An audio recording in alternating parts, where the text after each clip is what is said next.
Hey guys, it's Wednesday the 9th of August and I'm here with your weekly comic reviews. First up, we have Red Hood and the Outlaws. I've been reading this for a while. I first got hooked on Red Hood and the Outlaws in New 52. I love the old team of Speedy, Starfire and Jason. And the new one, I've been keeping getting it just because I'm hoping it gets good. It's been okay so far and the story's been somewhat compelling. My problem is that this team of outlaws seem to be together rather by convenience than anything else. The old outlaws were kind of messed up. Starfire had been a slave, Speedy had his drug problem, Jason had come back from the dead. Whereas it seems this group of outlaws seem to be bonding over the fact that they're rejects of their apparent predecessors. So Artemis is sort of angsty over the fact that she's not more like Wonder Woman. Jason's sort of angsty over the fact he's not more like Batman. And Bizarro's obviously like meant to be Superman.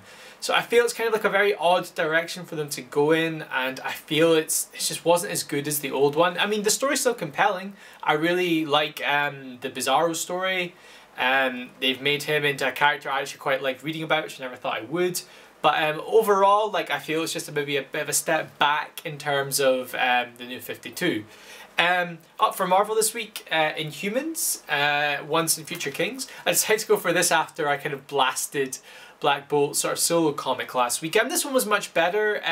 The art in it is sort of watercolor, almost not Dustin Nugent-esque, but a bit more somewhere between Dustin Nugent and maybe more like his sort of Kid Gotham series mixed with actual normal DC artwork, which if you've not checked out, check it out. Like the Gotham Kid series by Dustin Nugent is amazing.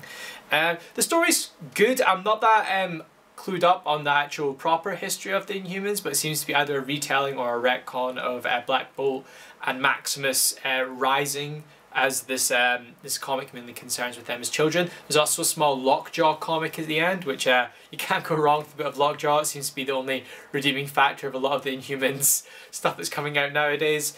And finally, up for Image, we have Rose. I've been following Rose as well since the start. It's definitely an interesting one. You're sort of dungeon crawler-esque, sort of rat queens but without the vulgarness and and some of the humour. It's very much like a medieval dungeon crawler style one. A main character female who has mystical powers akin to the king, well, queen I should say, dethroned the king and is now ruler, who also has mystical powers. And yeah, overall the art's in it's pretty solid. Like, I quite like how they've tied her to like an animal as well.